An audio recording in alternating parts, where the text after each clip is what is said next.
Vamos a dar inicio a la conferencia número 1, que está a cargo de la economista y máster en economía de la Universidad de los Andes, Colombia, María Elisa Bernal, quien a su vez ha desempeñado diversos cargos directivos en el ámbito del desarrollo social en instituciones como el Banco Interamericano de Desarrollo y el Departamento Nacional de Planeación de Colombia. Fue oficial de Asuntos Sociales de la División de Desarrollo Social de la CEPAL. La profesora María Elisa Bernal va a estar a cargo de la conferencia Innovación Social en América Latina, lecciones aprendidas de la región. Adelante, profesora. Perdón.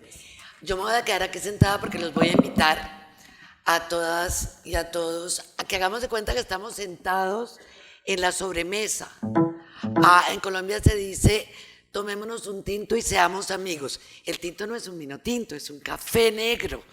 Entonces yo los invito a eso, los invito a que nos sentemos así, como si estuviéramos en una sobremesa en la casa, tomándonos un tinto y siendo amigos.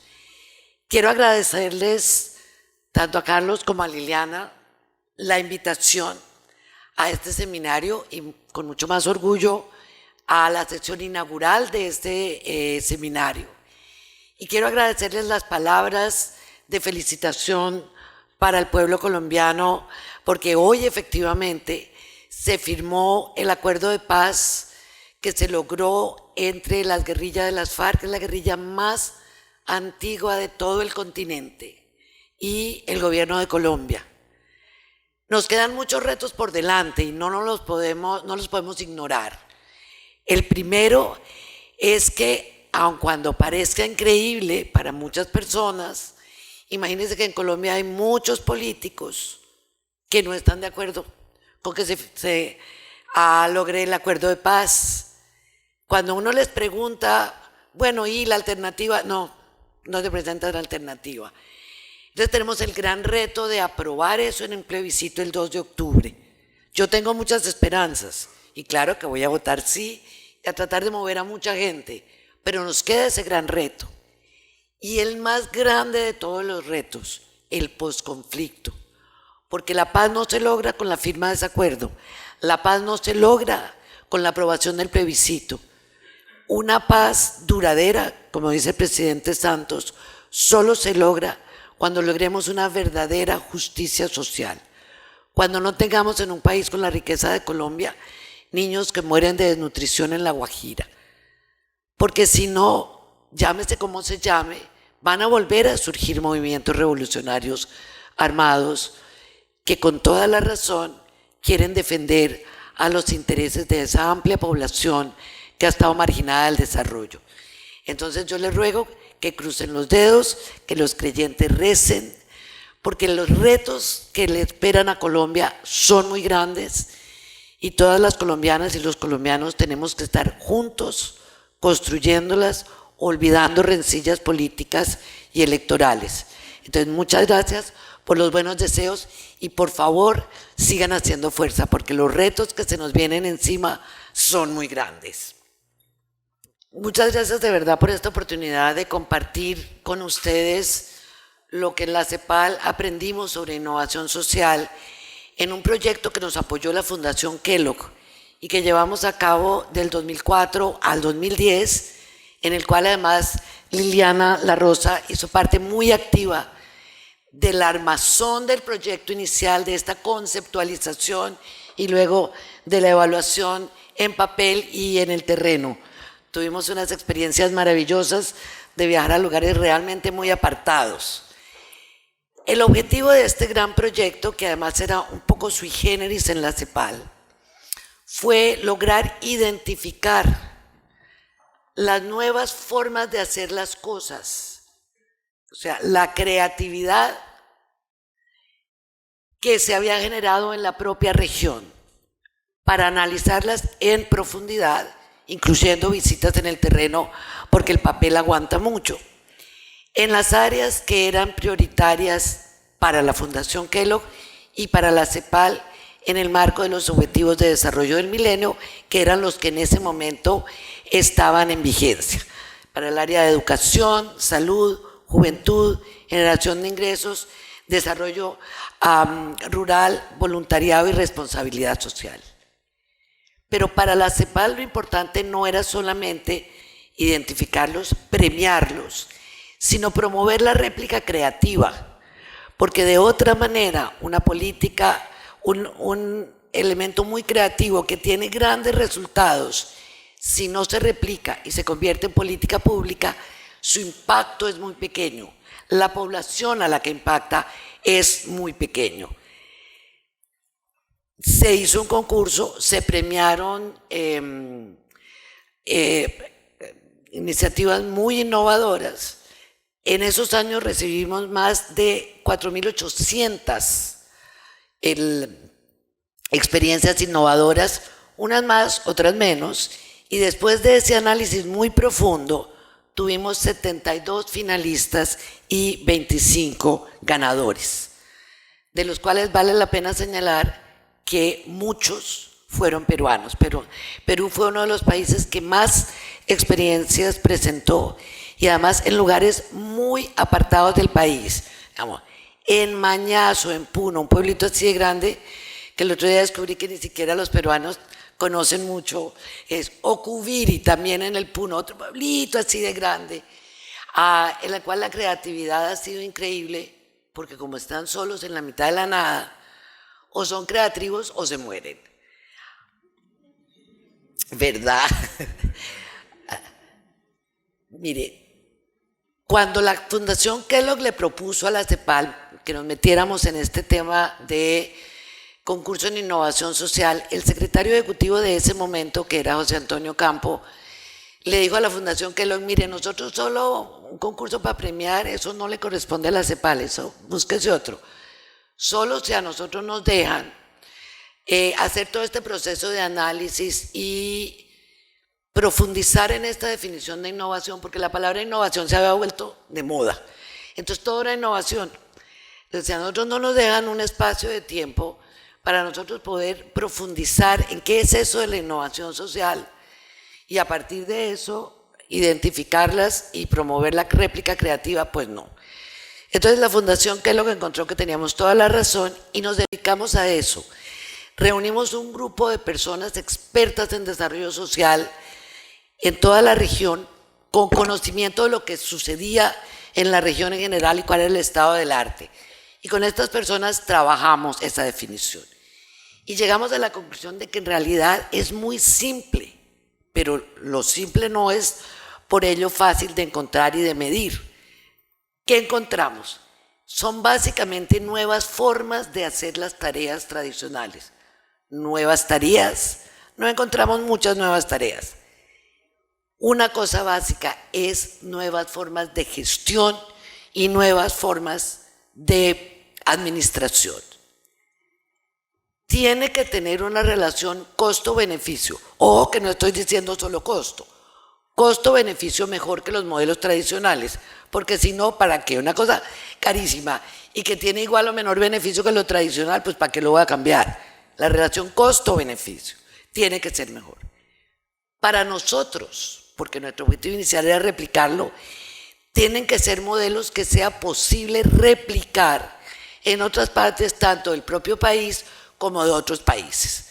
Ahora uno dice, algo no replicable, bueno, les voy a contar una cosa que se encontró en Colombia, que es un programa en un pueblito que fue muy afectado por el narcotráfico, por la guerrilla, por los paramilitares, que se llamaba Marquetalia 100% legal. Eso solo era replicable si usted tenía los problemas de narcotráfico, guerrilla, paramilitarismo. Y entonces, ¿qué? ¿Regamos por toda la región nuestros problemas negativos para poder implementar eso? Pues no, no tenía sentido. Entonces, sí hay cosas que por novedosas que sean, no son replicables.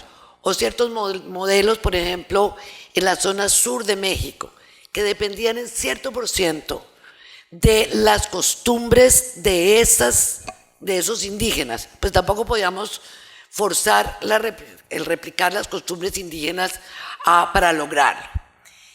Tienen que ser sostenibles, tanto económica como políticamente. Tienen que poderse convertir en política pública, bien sea del nivel local, regional o incluso nacional. Tiene que tener efectos, al ser una innovación social, efectos sobre los determinantes de la pobreza. O sea, no solo sobre la generación de ingresos, sino sobre las condiciones de salud, de educación, de equidad de género, para que afecten los determinantes de la pobreza. Tienen que ser capaces de reducir la discriminación y la inclusión. Y una cosa que para la CEPAL, en el marco de la concepción de los derechos, todo esto está pensado desde la concepción del derecho, de los derechos de las personas. Tiene que partir de la comunidad, fortalecer la conciencia ciudadana y a través de eso aportar a la democracia. Los que somos un poco mayores vivimos este modelo de la Alianza para el Progreso, en el cual Estados Unidos le dio a Colombia, en medio de la guerra del Vietnam, lo que a Estados Unidos se le ocurría que debíamos dar. Y en varios países de América Latina hay el barrio Kennedy, porque era en honor a Kennedy, que era el que daba. Y eso durmió la conciencia de ciudadanía, durmió la conciencia de deberes y la conciencia de derechos, porque simplemente se estiraba la mano y lo que me regalaban lo recibía. Eso creemos que es muy malo para una ciudad, un país, una región. Nunca pretendimos que fuera una innovación. Ay, yo les voy a pedir, imagínense qué creo. Sí creo, a ver si Diego me ayuda, no está la última versión aquí, la que mandé esta tarde, a ver si Diego me ayuda. Yo les voy diciendo, pero ahí veo que me faltaban unas cositas que arreglé esta tarde. El tema de equidad de género, clave en las Naciones Unidas como un todo, y en la CEPAL obviamente, y el tema de la sostenibilidad, no fueron áreas en las cuales nos concentramos, sino áreas que consideramos que eran absolutamente indispensables. O sea, de ninguna manera nosotros íbamos a premiar una cosa que fuera en contra de la equidad de género o en contra de la sostenibilidad ambiental.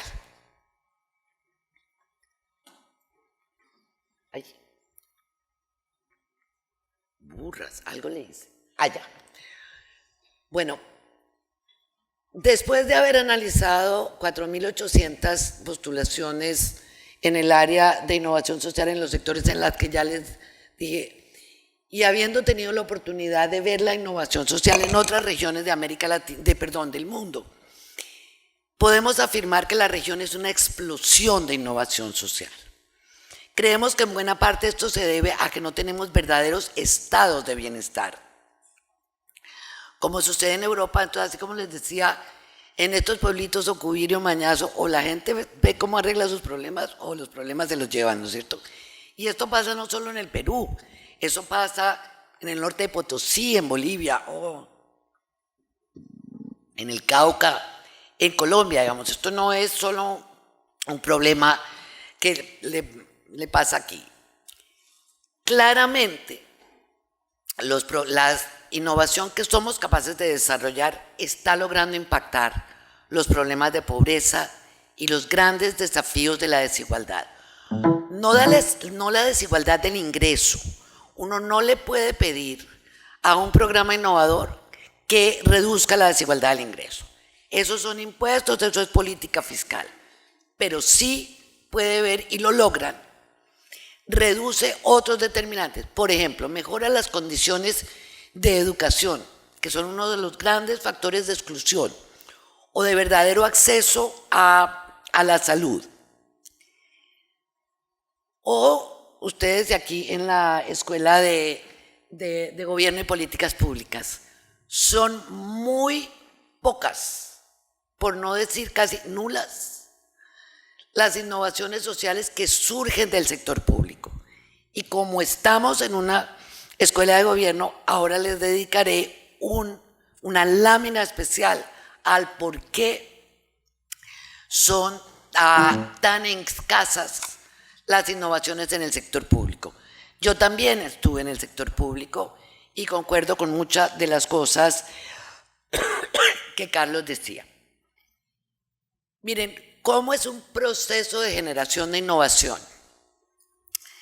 Básicamente la propia comunidad sabe qué necesita, sabe cuáles son sus problemas, sabe cuáles son sus prioridades. Entonces no es que le metamos la plata a 5 metros de la carretera de entrada al pueblo para que el pueblo se vea lindo, porque eso a quién le sirve. ¿Y cuántos son los pueblos en donde se ha invertido en la entrada o en la estatua de algún prócer?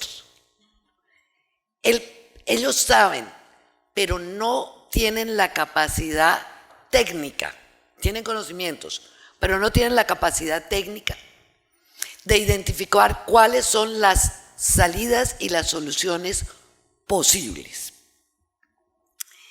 Entonces ellos piden el apoyo técnico, bien sea a las universidades o a organizaciones de la sociedad civil. Y ahí es clave, ustedes, gente de universidad, investigadores, profesores, estudiantes, es clave acercarse a esa comunidad y ayudarlos en el desarrollo de soluciones que a ellos les sean lógicas y factibles. Si yo impongo desde afuera, no va a ser políticamente sustentable esa información. Yo simplemente, como la Alianza para el Progreso, estiro la manita, lo que me da exactamente lo mismo. En general, nacen como producto de una situación de crisis o de extrema pobreza. Es muy difícil encontrar innovaciones que surgen en medio de una situación de total tranquilidad y alegría, es muy poco. Para que ustedes se hagan una idea, en Argentina las mayores innovaciones se encuentran a comienzos de los 2000 en toda esta crisis financiera, corralito y todo lo demás. Es en este momento cuando nacen las mayores innovaciones. Aquí en el Perú, en esos dos pueblitos que les digo, en la mitad de la nada, surgen cuando la situación de Sendero Luminoso es tal que dejan de poder recibir ayudas externas y se las tienen que bandear solos. Y por ejemplo, logran desarrollar un modelo mediante el cual logran criar los abeliavinos de trucha, porque no les lograban llegar, porque la situación hacía que no les lograra llegar. Desarrollan sinergias, y eso vuelvo a decirles, es muy importante para ustedes como universidad y para el sector público. La base de la innovación en muchas ocasiones es la sinergia entre estos conocimientos técnicos modernos y los conocimientos y las costumbres tradicionales, incluso ancestrales, que tendemos a desechar del todo, a considerar que eso es para poner en el Museo Nacional de Antropología, más o menos. Y resulta que haber sido capaces de tomar esas ideas ancestrales y darle los elementos de modernidad necesarios han sido la clave en muchos de los casos de innovaciones. Las comunidades o las instituciones que adelantan este tipo de innovaciones en general hacen alianzas con el gobierno, básicamente arrancando del nivel central, del nivel local, con las universidades que son claves en este desarrollo tecnológico, con la sociedad civil, con gremios e incluso con el sector privado. En general han recibido apoyo externo, pero este apoyo solo les es útil cuando el financiador, sea un organismo internacional, una fundación local, acepta el tiempo que una innovación requiere para consolidarse y no pretende que tenga resultados en 2 años, en 3 años. Eso no es posible. Si el financiador pone esa condición, más bien que no dé la plática. Y como verán ahora, eso es uno de los elementos que dificulta de manera significativa el hacer innovación desde el sector público. Ahí. Ahora, ¿por qué no surge del sector público? Lo primero, la innovación implica un proceso de ensayo y error. Nosotros conocimos las que tienen éxito, pero estamos seguras que las que no tuvieron éxito son mucho más que las que tuvieron éxito. Es muy complicado que en el sector público alguien esté dispuesto, primero, a jugarse el capital político, que significa meterse en un ensayo y fracasar. Y como les digo, yo también estuve en el sector público, y mi jefe no me hubiera dejado, pues yo no me jugaba ningún capital político, porque como nunca he sido política de verdad, pero ¿usted cree que mi jefe me hubiera dejado que él se jugara el capital político? De ninguna manera. La otra razón, que Carlos lo decía, hay normas presupuestales, por lo demás necesarias, pero imagínense si yo invierto 1.000 millones de pesos, por decir, en pesos colombianos, que no son tantos, por decir cualquier cifra, en todo ese proceso de ensayo y error, y no me funciona. ¿Se sabe que puedo acabar en la cárcel por malversación de fondos? No me metí un solo peso al bolsillo, pero en términos reales, pues sí malversé los fondos. Entonces es muy complicado que el funcionario público se meta en semejante lío, a sabiendas de que si no le funciona puede acabar en la cárcel. Honesto, rehonesto, pobre, repobre, y puede terminar en la cárcel. Requiere periodos que van más allá de un periodo de gobierno, con un elemento adicional. En general en América Latina, y de alguna manera he hecho algún seguimiento también aquí en el Perú, los ministros de lo social, es decir, los ministros de salud, de educación, el de desarrollo social, sí. En Colombia hay un dicho muy gracioso, y es que si esos ministerios dependiera un embarazo, todos los muchachitos prematuros, porque ninguno, o sea, son menos de 9 meses, no duran nada. Se ha tendido a alargar un poquito más, pero en general los ministros de Hacienda duran, pero los de salud y educación poquito. Entonces es muy complicado pensar que se pueda hacer.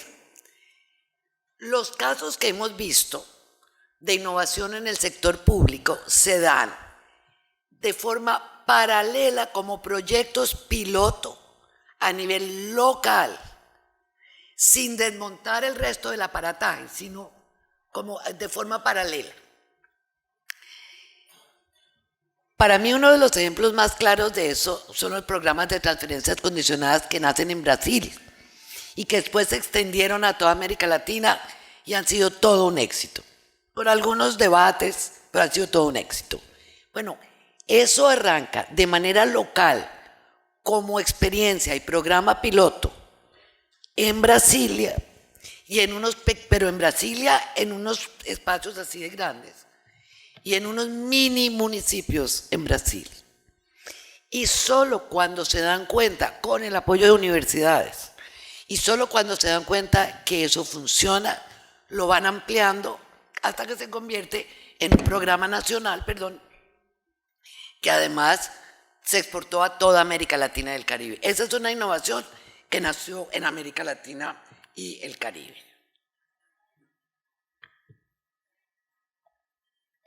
Bueno, siendo una región tan innovadora, ¿cuáles son nuestros grandes retos? Nuestro gran reto es que la réplica es prácticamente nula. Cuesta un trabajo terrible que las autoridades de gobierno a cualquier nivel, las universidades, incluso las propias organizaciones de la sociedad civil, miren con interés lo que se hace en la propia región. Muy fácilmente quedamos maravillados y traemos lo que se hace en Suecia, en Finlandia, en Japón. Adapte eso a nuestra idiosincrasia tan diferente. Y tendemos a menospreciar cualquier cosa que se haga en la región, pero cualquier cosa. Entonces, en Colombia, pero ¿cómo se le va a ocurrir que miremos a Perú? O en Perú, pero ¿cómo se le va a ocurrir que miremos a Guatemala? Entonces, miramos experiencias extranjeras. Yo no estoy diciendo que nos encapsulemos, pero que miremos lo que se hace en la región. Vale la pena, es muy valioso. Y dejemos, un poco es como esnobismo, como que preferimos los zapatos italianos a los argentinos. Bueno, dejemos ese esnobismo y miremos lo que se hace en la región. Que nosotros, sin el más mínimo redato de conciencia, les podemos decir que somos incluso más innovadores que Europa, que siempre ha tenido estados de bienestar. En este proceso de lograr que se repliquen, los organismos internacionales en general han tenido un papel muy importante. En Colombia fue la UNICEF la que descubrió lo que se llamaban las escuelas de banco en un palenque cerca de Cartagena. Palenque era el lugar a donde se volaban los esclavos negros. Y la UNICEF lo descubrió, se dio cuenta que eso era muy bueno, más económico, más viable que el modelo tradicional de bienestar familiar. Lo tomó, lo analizó y se lo vendió, digamos, no se lo vendió, pero convenció a la primera dama de ese momento que asumiera ese programa. Esa primera dama reconocía que ella creía que si no se le hubiera presentado a la UNICEF, si no se le hubiera presentado la Fundación de los Pepitos, como que le hubiera costado trabajo. Eso es lo que tenemos que romper. O sea, fue maravilloso. Ese modelo se extendió prácticamente a toda la región. Son las madres comunitarias que cuidan a los niños y niñas con cierto nivel de capacitación. Ahora, las organizaciones de la sociedad civil también tienen que cumplir un papel importante en eso. Porque imagínense cómo compiten por recursos todo el día, recursos que cada día son más difíciles, tienen que hacer cosas que nadie ha hecho en la región para ver si consiguen plática. Y compiten muy malsanamente entre ellas. Aun cuando son escasos, yo iba a hacer una aclaración al comienzo. Sí, estoy muy contenta que nos acompañan personas con discapacidad visual. Las láminas que tengo son solo un apoyo, pero todo lo que he dicho en las láminas, todo lo que he dicho está puesto en las láminas. Quería aclarar eso y de verdad que me alegro mucho que nos acompañen. Gracias.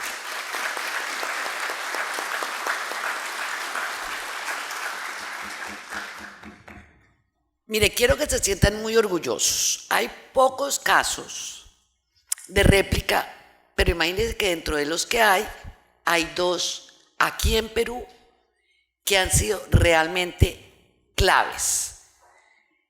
Uno es las defensorías comunitarias, una respuesta comunitaria a la violencia familiar, que vale la pena resaltar que Liliana hizo esa visita en el terreno, ¿cierto, Liliana?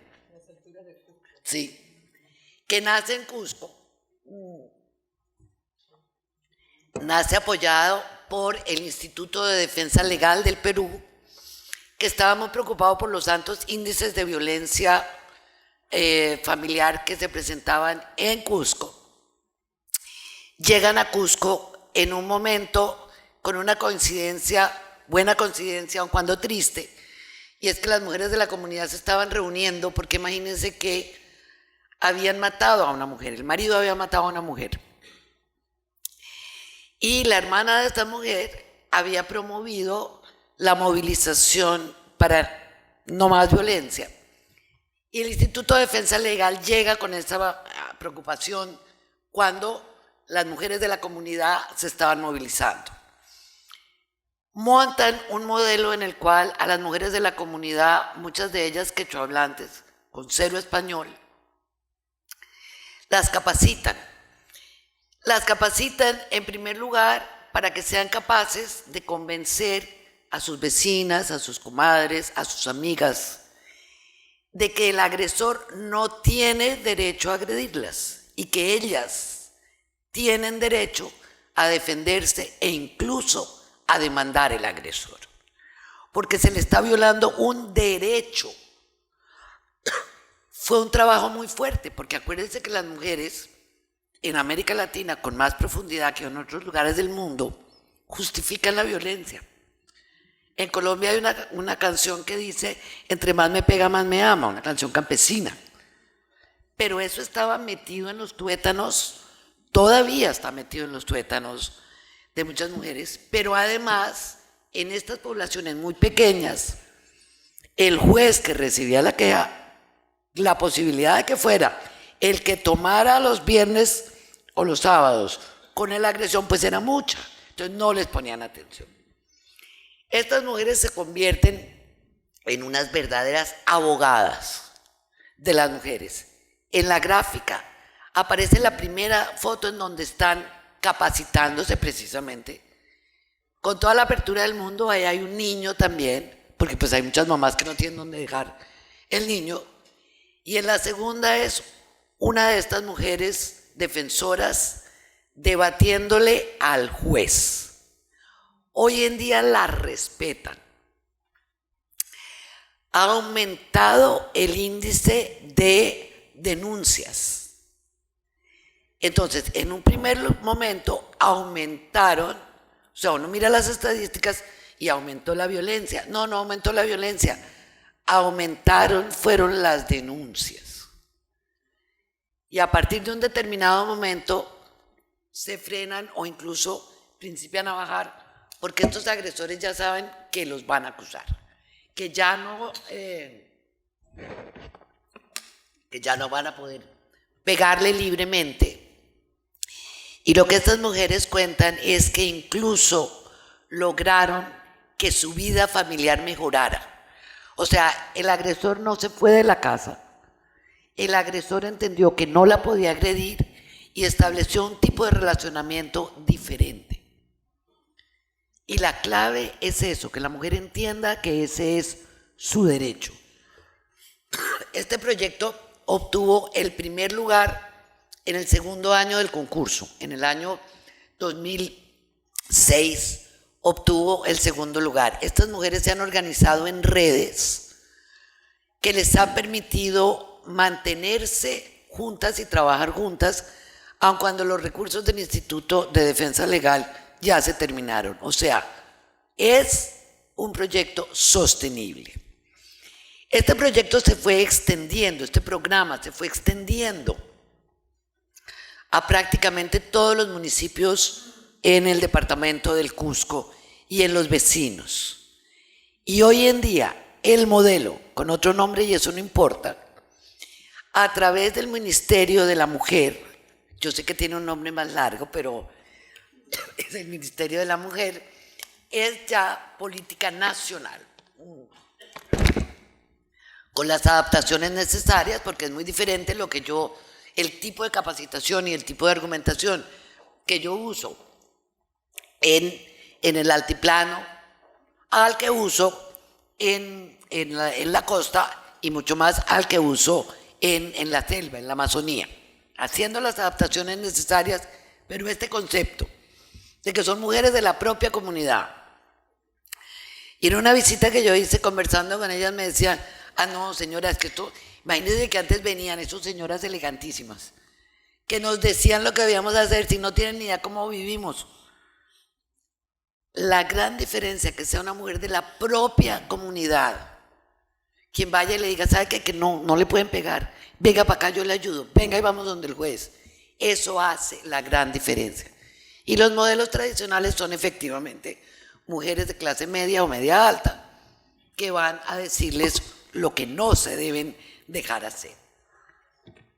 Y el segundo programa que coincidencialmente también Liliana lo visitó es el programa de crecimiento y desarrollo colectivo del Taller de los Niños, que surge en San Juan del Lurigancho, es decir, aquí, muy cerquita a Lima, una zona que ustedes saben mejor que yo, los niveles de pobreza tan enormes que tienen, y en las cuales,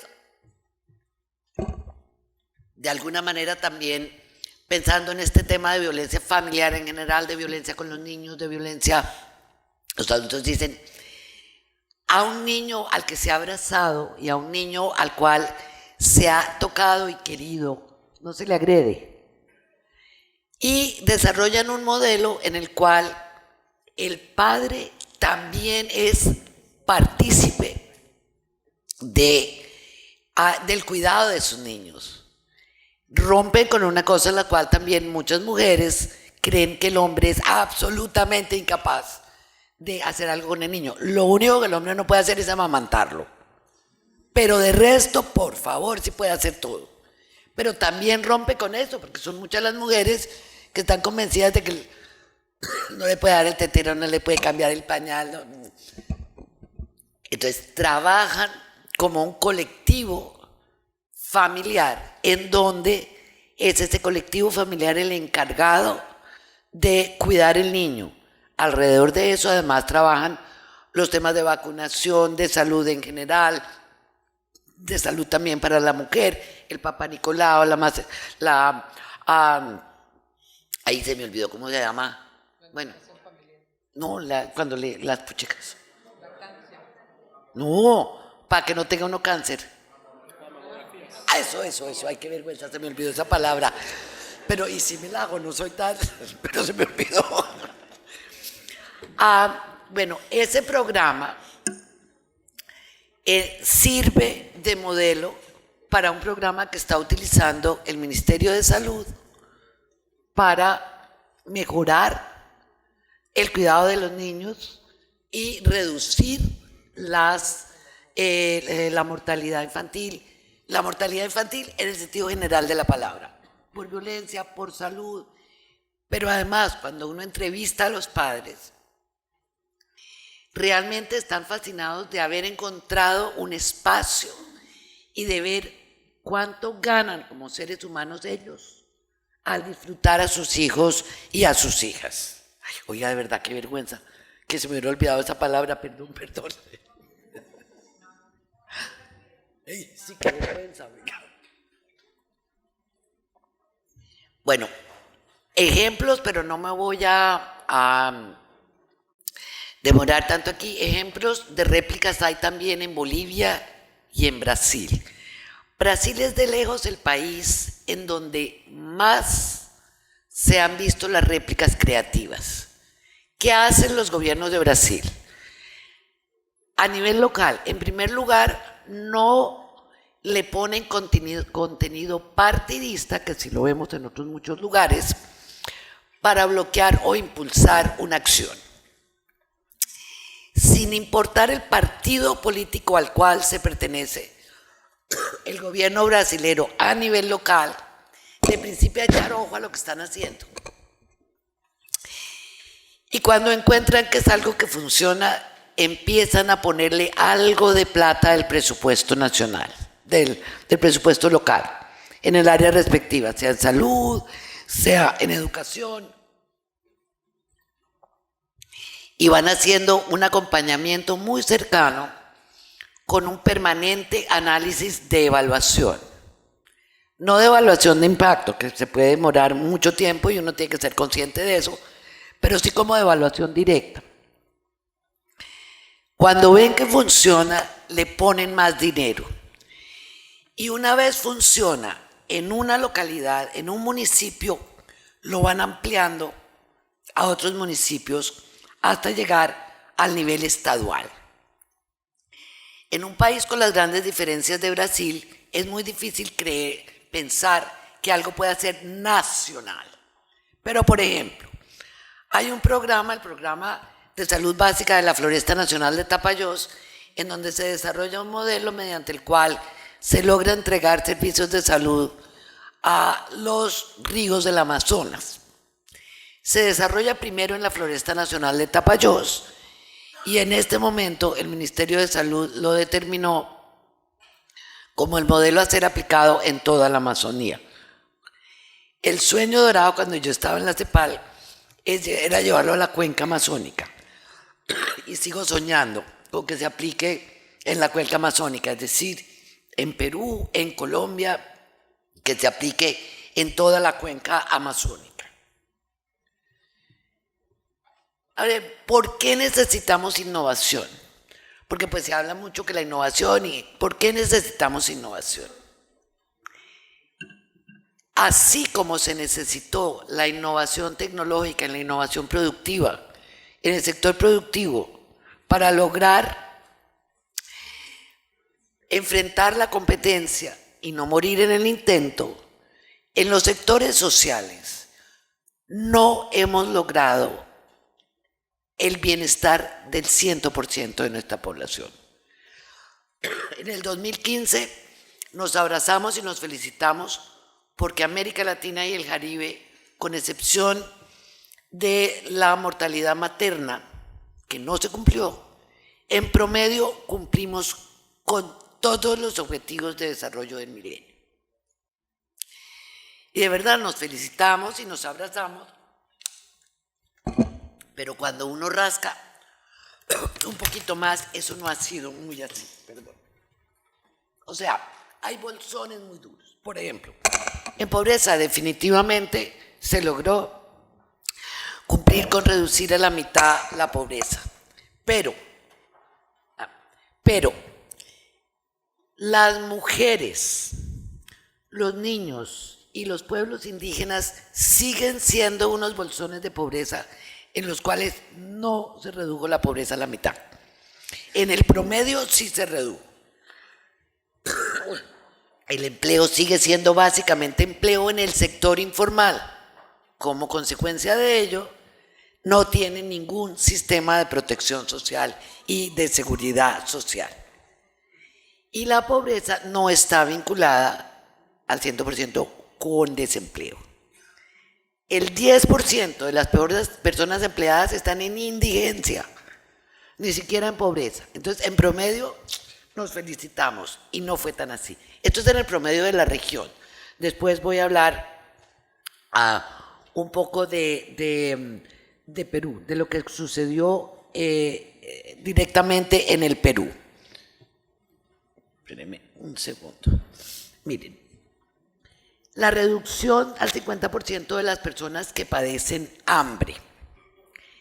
Nuevamente, en promedio sí se redujo, efectivamente, pero todavía hay 7.5 millones de niños y niñas que tienen desnutrición crónica.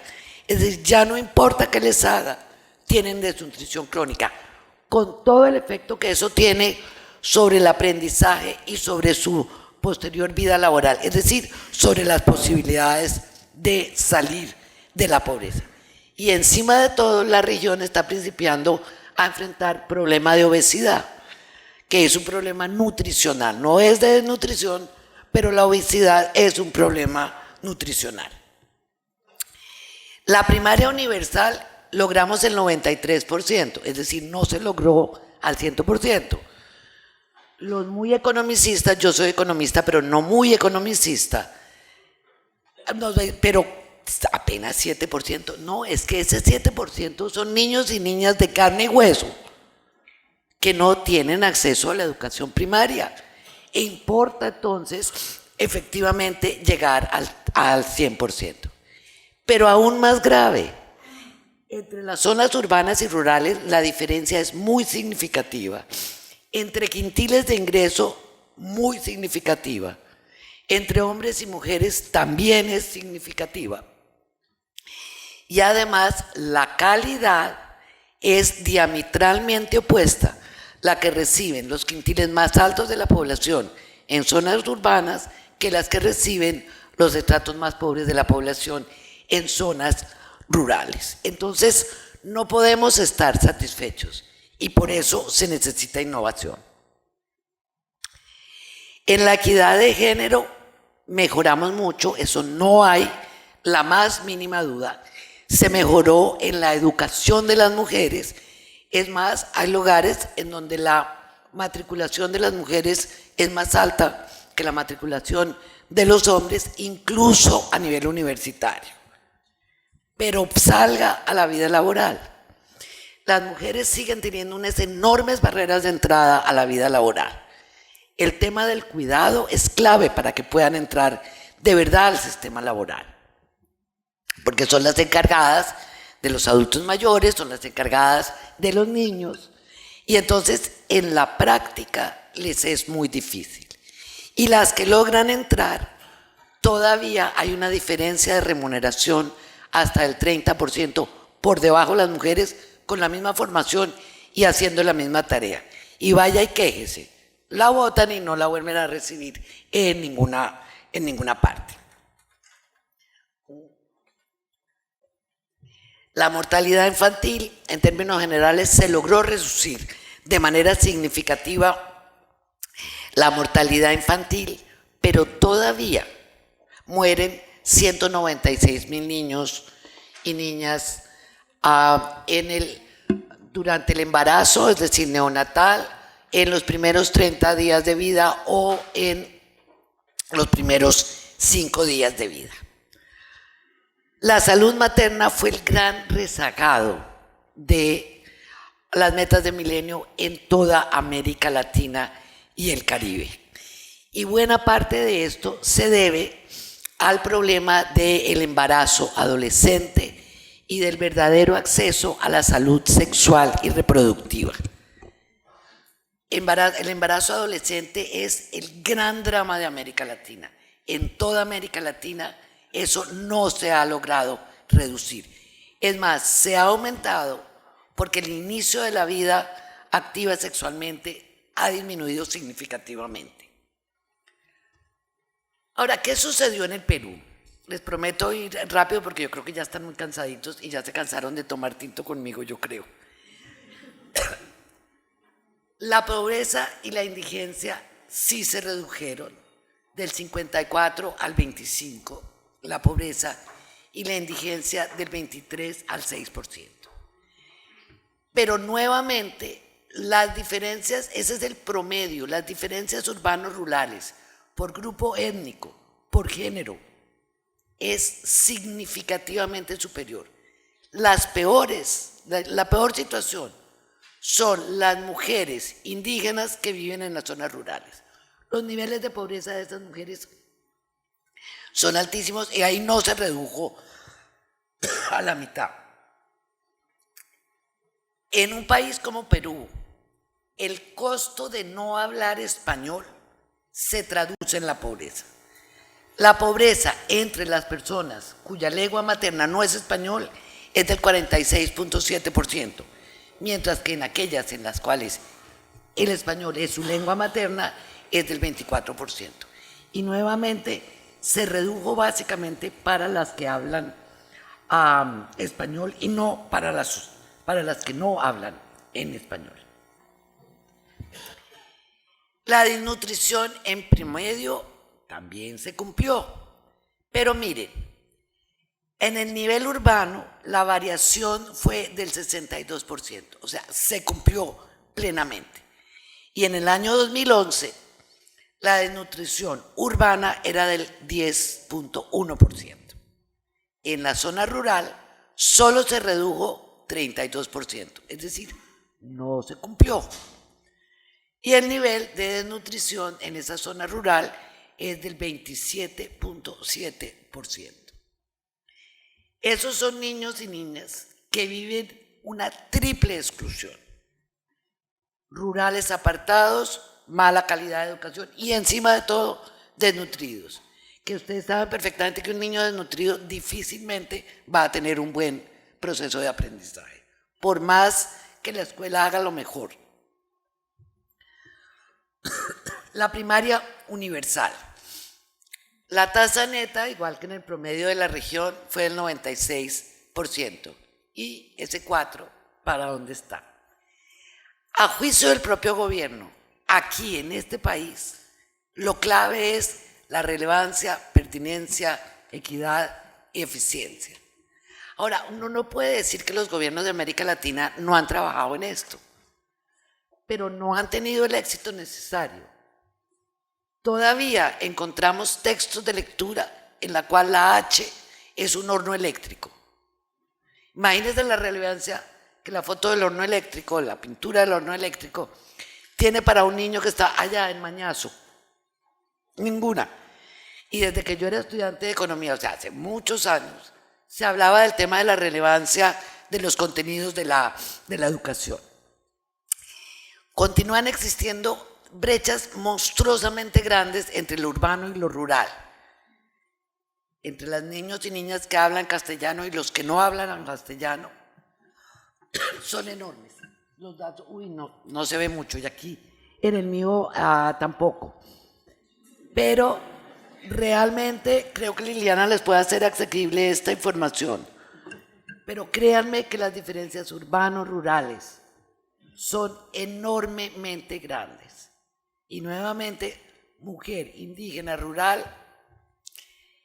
¿Y qué pasa cuando una mujer tiene un bajo nivel educativo, bajo acceso al poder económico?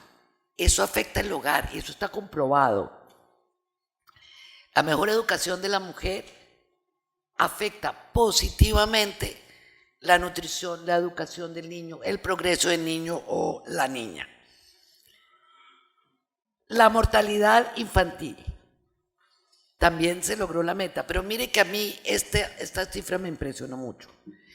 Mientras en Arequipa se logró una caída de la mortalidad infantil de 80.3%, y me gustaría que ustedes me explicaran por qué, porque fuera de haber ido a Arequipa, de considerarla una ciudad absolutamente preciosa, no sé muy bien qué explica esta cifra. En Lambayeque solo cayó el 37.8% y en Loreto el 35.6%. No se logró la meta. La mortalidad rural duplica la mortalidad infantil urbana. Entonces, ahí están los grandes retos de creatividad. Y uno de los problemas en general de los gobiernos centrales, y trabajé en el Departamento Nacional de Planeación, en el gobierno central, es la dificultad que tenemos para entender las diferentes realidades. Y creemos que con una política general vamos a ser capaz de atender el que vive en San Isidro, en Lima, igual que el que vive en Loreto, en la zona amazónica, en Loreto, y eso lejos de ser verdad. Como les conté, desafortunadamente, la mortalidad materna, tanto en la región como en el Perú, no se logró. Otra vez los muy economicistas dirían, pero no por mucho, bueno, pero no se logró. Hemos debido llegar en el Perú máximo a 67 muertas, o sea, madres que mueren, y su valor llegó a 88. Lima Sur es el área con más muertes, 16, y el 60% de la población del Lima Sur vive en condiciones de pobreza. Fácilmente le dice a uno que hay un tema de pobreza.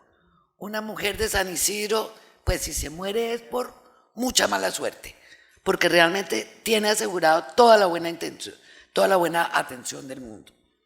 Y mire por zonas. La sierra tiene 38% de la muerte materna, la costa 30% y la selva 32%. Esa sierra, ustedes saben mejor que yo, es donde viven las mayores concentraciones de poblaciones indígenas, que están teniendo todos estos problemas grandes de exclusión. Se ha aumentado, en términos de equidad de género, se ha incrementado la participación laboral de las mujeres, pero ojo, en el primer quintil participa el 33% y en el quinto quintil el 43%. Siguen recibiendo salarios 30% inferior. Y además el gobierno reconoce que la violencia familiar es uno de los elementos más negativos para mejorar la equidad de género. Ahora, ¿cuál creo que debe ser el papel de una universidad, de la investigación, de los profesores, de los estudiantes en innovación social? En primer lugar, no deben entrar al tema de innovación social teniendo como objetivo ser innovadores.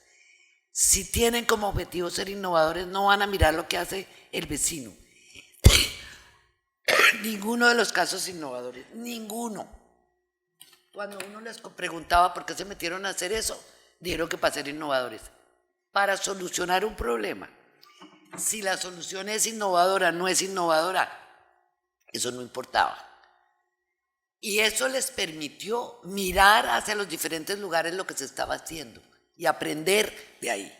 Entonces, por favor, no se pongan como meta ser innovadores. Pónganse como meta solucionar un determinado problema y no ser innovador.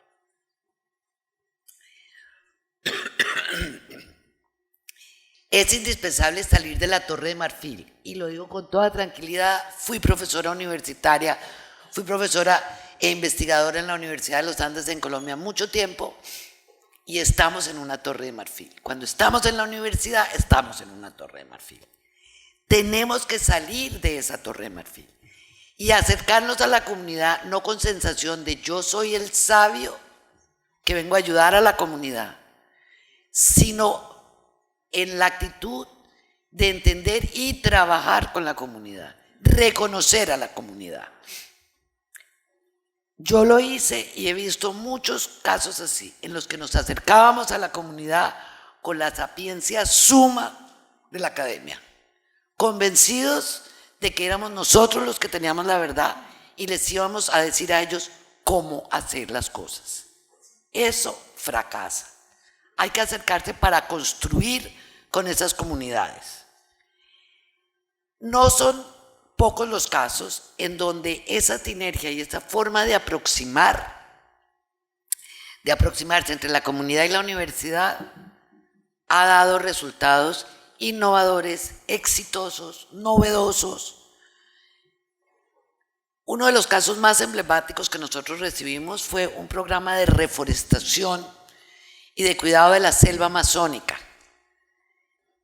Los pobladores de esa zona, todos colonos, que no tenían ni idea cómo manejar la selva, que peleaban todo el día con los caucheros porque los caucheros sí necesitaban que la selva se les mantuviera, resolvieron buscar a la Universidad de Rudonia para que les ayudara a lograr ese objetivo, pero verdaderamente sostenible. Es decir, no podía ser que el mijito de ojos no sé qué, que la vida del mijito de ojos no sé qué valiera más que la del muchachito o la muchachita de la zona. Entonces, ayúdenos a conservar la selva, pero también a generar ingresos porque no nos queremos morir de hambre. Gracias a la universidad lo lograron y fue enormemente exitoso. Otro papel que tienen las universidades claves y que también se ve en las experiencias que tuvimos y en mi experiencia de gobierno es apoyar en la evaluación muy seria de las experiencias innovadoras y en venderles, en el buen sentido de la palabra, esos modelos a los gobiernos. Si una universidad de renombre, como indudablemente es la Pontificia Universidad Católica de Perú, se acerca a un ministerio, se acerca a un municipio, se acerca a una gobernación y les dice, mire, esto lo están haciendo en tal lugar, es serio, es bueno, produce esto. La posibilidad de que se convierta en programa público o que por lo menos se inicie un proceso de ensayo piloto es mucho más alto que si el poblador de la mitad de la nada llega, si tiene el chance de llegar a hablar con el ministro, le crean. Entonces, eso es otro papel central y crucial que tienen las universidades. Los gobiernos deben ayudar al desarrollo de esos procesos innovadores que se dan en la sociedad civil y en la propia comunidad. Hacerle el seguimiento en lo cual, vuelvo a decir, las universidades deben tener un papel muy importante y adoptarlos como programas de políticas de gobierno. Primero a nivel local, irlos extendiendo y entendiendo que aquí, igual que en el Brasil, lo que tiene sentido en la sierra muy seguramente no tiene sentido en la selva, pero siendo capaz de adaptarlo. El programa de las defensoras se adaptó a las características de cada una de estas regiones. Muchas gracias y los invito a que conozcan todas las experiencias de innovación social que logramos identificar, que saquen ideas de ahí y que con ellas acompañen a las comunidades y a las regiones a solucionar sus problemas que, como hemos visto, se mantienen muy graves y por eso es que necesitamos la innovación. Muchas gracias.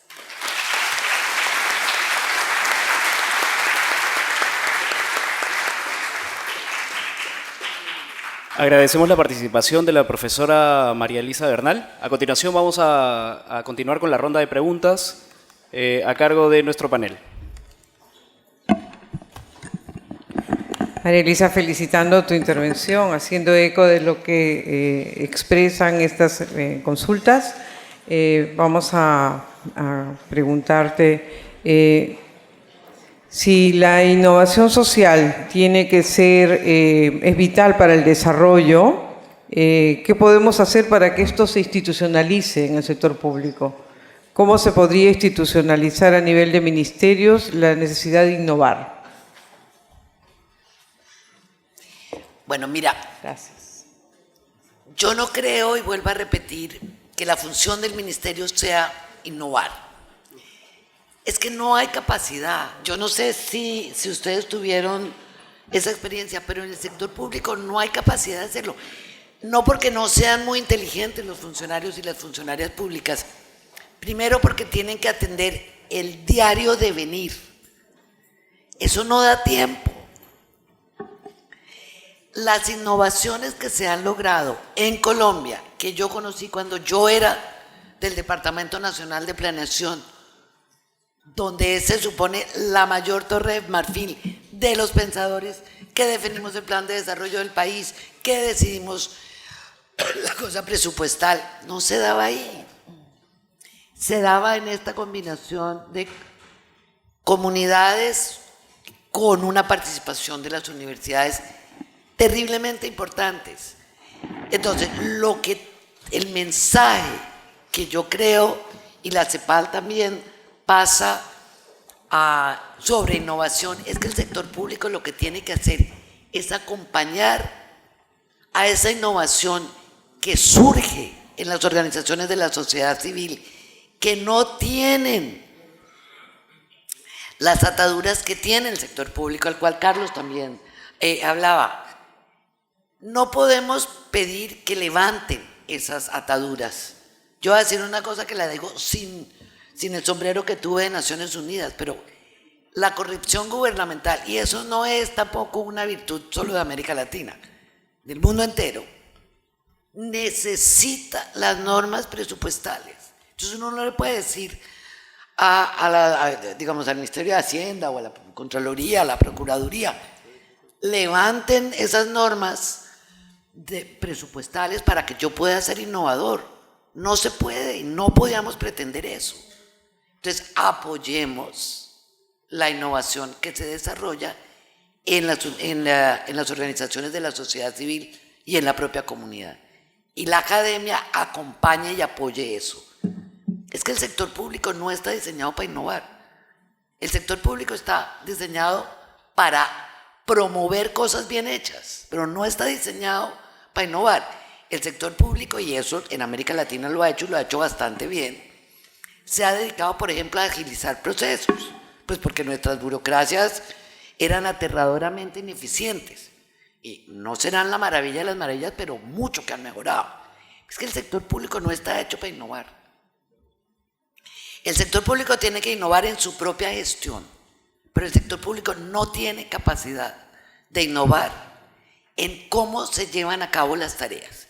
Y con esto no quiero ser tildada de neoliberal que le toque dejar al sector público todo. No, al sector privado todo. No, pero no podemos cargarle al sector público acciones que no tienen capacidad. Mire, el sector público de América Latina no ha sido eficiente ni siquiera en promover la innovación tecnológica, que es más facilita, porque es más fácil adaptar el motor con no sé qué cositos, que es lo que hacen los CONACYT y los... y ni siquiera en eso ha sido eficiente. En parte porque la designación presupuestal para la innovación y la investigación tecnológica ha sido muy poca. Pero yo personalmente creo que uno no le puede pedir al funcionario público que además se invente la forma innovadora para que la violencia familiar se reduzca. Debe utilizar lo que otro ha hecho. Es para que no tenemos que inventar la rueda. Pero sí tienen capacidad. Porque mire que no se inventan la rueda, pero buscan lo que se ha hecho en otras partes del mundo. Entonces, adáptele a unos niños y niñas latinoamericanos y así como bien caribeños. Ustedes también son bien caribeños porque bailan muy bien, yo lo sé. Vengan y le pongan las normas finlandesas, pues donde los muchachitos están acostumbrados así a obedecer. Sí. Entonces, el sector público sí imita, pero imita lo que se hace por fuera. Miremos a la región. Pero yo de verdad les reitero, yo no creo que el papel del sector público sea innovación en los procesos y las gestiones de los sectores sociales. No tiene capacidad de hacerlo.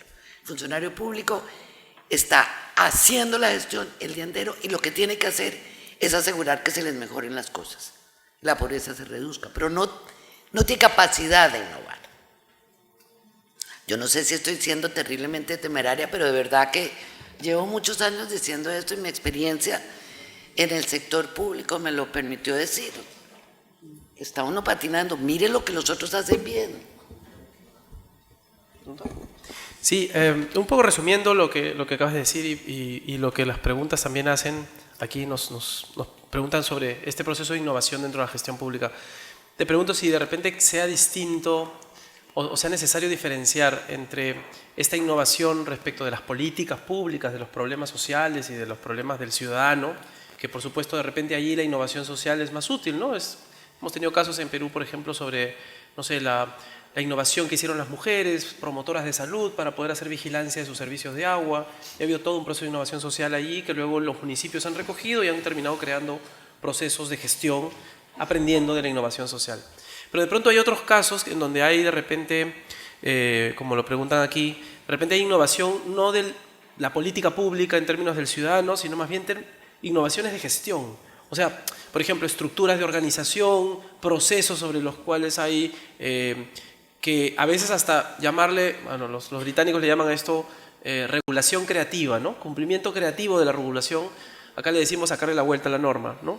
Que es más o menos la misma idea, tratando de hacer que la norma opere, porque si aplico la norma como está, no hago nada, pero tengo que hacerlo. Y los funcionarios públicos en general lo hacen, ¿no? O sea, tratan de crear cosas nuevas, artefactos, instrumentos, herramientas que hacen que funcione el aparato. Entonces la pregunta es, recogiendo tres preguntas, resumiendo tres preguntas que me hacen aquí, o bueno, que te traslado, es, ¿no será que de pronto hay diferencia entre innovar respecto del problema del ciudadano e innovar respecto de la gestión gubernamental del proceso interno, digamos? ¿O cuál es tu visión sobre eso? Definitivamente, yo creo que el Estado sí tiene capacidad, a cualquier nivel, capacidad y deber de hacer mejor su gestión.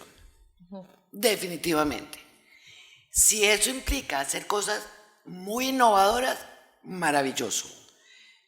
Con o sin cosas más creativas, porque la innovación es del fondo creatividad, ¿no es cierto?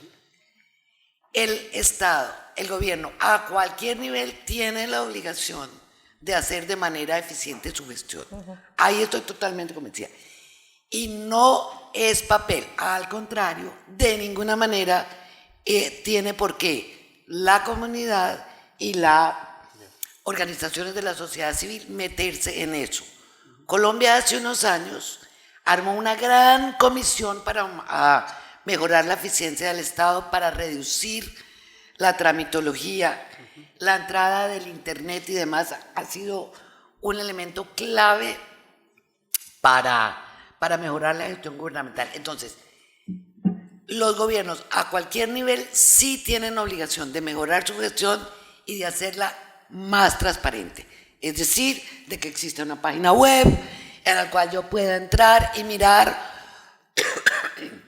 o que yo pueda entrar a la alcaldía y tener pegado o que me entreguen la distribución presupuestal. Eso sí es obligación. Lo que no puede hacer son los cambios y las modificaciones en el tipo de servicios, en el tipo de atención, en el tipo de acciones que se llevan a cabo en el terreno. Eso es donde el sector público tiene la obligación de mejorar los indicadores, ¿no es cierto? Y de asegurar los derechos. Y ahí lo que tiene que hacer es, yo insisto, mirar lo que otros han hecho bien. Pero la gestión sí es obligación. No puede el sector privado decirle cómo ser más eficiente, porque la eficiencia del sector privado es muy diferente a la eficiencia del sector público. El sector privado tiene muchas menos restricciones que, insisto, son necesarias en el sector público. Aquí hay una consulta en esa misma línea de Noelia Bastidas, que unido a la pregunta de Segundo Calderón, plantean, bueno, si es que sugieres que hay alguna área de documentación, difusión de los casos de innovación al interior del Estado, o que ha funcionado mejor en otros países. Mira, Brasil es nuevamente el ejemplo en donde hay, siendo muy pocas, pero donde hubo más experiencias de cosas innovadoras que surgen en el sector público. Pero es en el sector público local, con un grupo muy pequeño que funciona casi en la modalidad de consultoría. Porque, insisto, esto fue en el tema de salud materno-infantil. Entonces, el alcalde de Sobral, Ceará, llega y se encuentra muy preocupado de que tiene índices de mortalidad materno-infantil significativamente superiores a las del Estado y qué decir a las del promedio del país.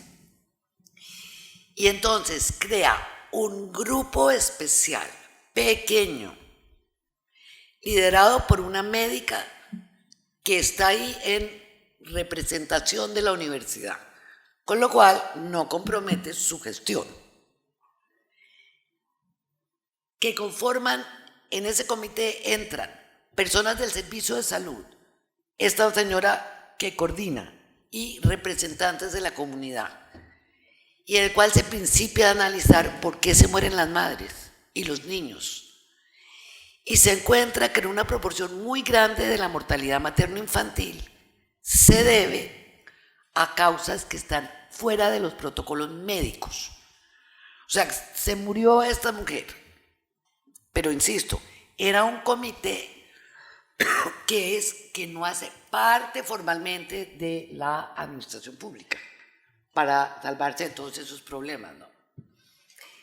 Y principian a encontrar esos casos en donde los protocolos de salud se cumplieron a la perfección. Y de todas maneras, la mamá o el niñito en riesgo, la niñita en riesgo, murió. Y mire que como no quería, digamos, como su objetivo no era ser innovadores, sino solucionar el problema, miran alternativas y encuentran un modelo que ha sido desarrollado en Inglaterra, entre otras hace muchos años, que son las autopsias verbales, en el cual van a los hogares que han perdido una madre o un hijo y reconstruyen cuáles son las condiciones de vida diaria de esa madre o ese niño o niña que murieron. Y se dan cuenta que hay una situación de falta de apoyo real a esas madres, y las feministas dicen, pero que el marido las acompañe. El marido está echando asadón, porque si no se mueren de hambre todos. Entonces el marido no puede asumir el cuidado. Y encuentran que en esas zonas hay una gran cantidad de mujeres que no tienen familia extensa y que no pueden recibir atención. Entonces, crean la figura de la madre social. Es una mujer de la propia comunidad que vive cerca, que ha sido como más o menos las ayudantes, que son entrenadas para apoyar a esa madre, para ser capaz de detectar la situación de riesgo. Pero, por ejemplo, encontraban una mujer que se le había dicho, había tenido todos los controles en el centro de salud y muere en el posparto. ¿Qué pasó? Tenía problemas de hemorragia. Se le ha dicho que no se puede levantar. Bueno, pero tiene 4 muchachitos que cuidar, tiene que hacer la comida, se tiene que levantar. Entonces, hemorragia, muerte. Estas madres sociales hacen el papel de ayudar. Entonces, mire, eso surge en el sector público, pero en un comité que le permite actuar como una célula independiente del sector público. Y solo cuando lo prueban y lo reprueban, lo convierten en un modelo que se utiliza en los casos en que son necesarios. No es que toda la maternidad de Sobral recreara a la madre social. Y ese es uno de los casos en los cuales pasa a estar en Ceará, eso es en el noreste de Brasil, y en este momento es el modelo de atención de salud que se utiliza en los casos necesarios en todo el noreste de Brasil. Pero mire que es, por así decirlo, un núcleo independiente. Listo.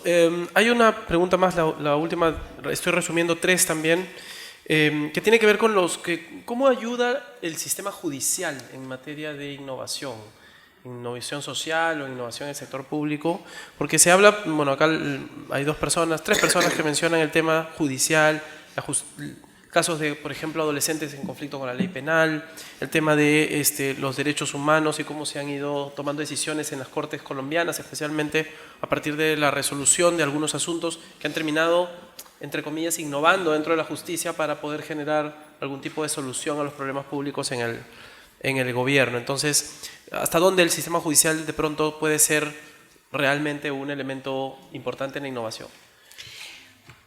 Mira, nosotros no encontramos muchos casos de innovación que surgiera en el sector judicial. Y hay uno muy importante precisamente con jóvenes infractores que lo desarrollaron dentro del sector judicial en Argentina. Básicamente porque lo que este grupo de personas del sector judicial argentino decía es, mire, cuando yo mando a un joven a la cárcel, lo mando a hacer un triple doctorado de delincuencia. Si lo devuelvo a los hogares, en muchas ocasiones es el hogar en donde, digamos, se promueve el delito. Entonces hay que generar condiciones para que esos niños y esas niñas, pero son más niños que niñas, puedan encontrar una forma de construir su vida haciéndose responsable del delito. O sea, no es, usted no hizo nada, mi muchachito venga para acá, no. Haciéndose responsable del delito, pero siendo capaz de generar una vida propia. Les entregan una beca que es más barata que la institucionalización, entonces. Y el sistema judicial, esto es en La Plata, el sistema judicial les pone una especie de tutor al cual le tienen que rendir cuentas de lo que hicieron, tienen que seguir estudiando, eso es una obligación, y van construyendo su vida. Ha sido terriblemente exitoso, pero desafortunadamente, como no es un misterio para nadie, Argentina tenía una polarización política terrible y la persona que promovía esto no era de la línea de Kirchner y la sacaron. Esas son imprudencias verdaderas que hay que hacer. A ver, en Colombia, todas las modificaciones que se tienen que hacer y pues que vamos a tener que poner en práctica sobre la justicia transicional fueron producto de comisiones especiales que nombró el gobierno.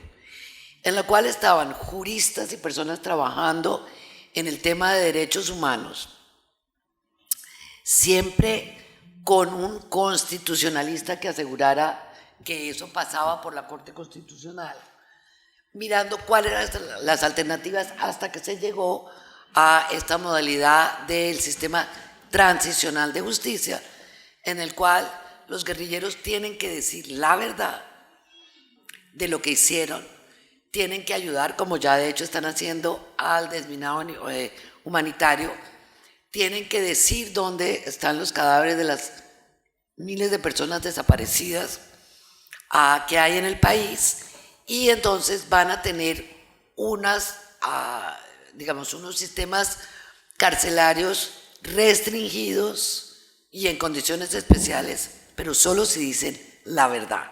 Si se le prueba que alguno está diciendo mentira, pasa a la justicia ordinaria, porque, digamos, la obligación es que yo diga la verdad. ¿Cómo va a funcionar? No lo sabemos. La justicia transicional se va a ejecutar en el post-conflicto. Yo personalmente creo que la gran participación de organizaciones de la sociedad civil muy metidas en los temas jurídicos y en los temas de derechos humanos nos van a ayudar enormemente. Ahora, en Colombia se dice que uno se tuvo que tragar un sapo cuando le toca tragarse algo que... y es que eso, digamos, ni la fuerza pública ni los paramilitares van a entrar en ese proceso de verdad, que digamos que duele, porque en Colombia hubo procesos muy graves. Los falsos positivos, que yo no sé si ustedes supieron, fue una cosa muy grave, en donde aparecían pues hasta personas con discapacidad física que mataban que porque estaban en el monte en la guerrilla. Por Dios, en una silla de ruedas yo no me puedo montar al monte a la guerrilla. Y eso se llamaron los falsos positivos. Y fueron muchos, fue realmente una cosa muy grave y muy dura. Eso fue en el 2008 que se destaparon.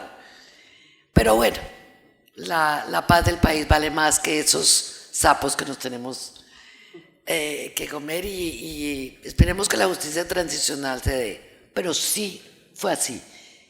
También son agentes externos que entran a asesorar y acompañar los que montan ese sistema de la justicia transicional. Sí, la última de la noche, María Elisa.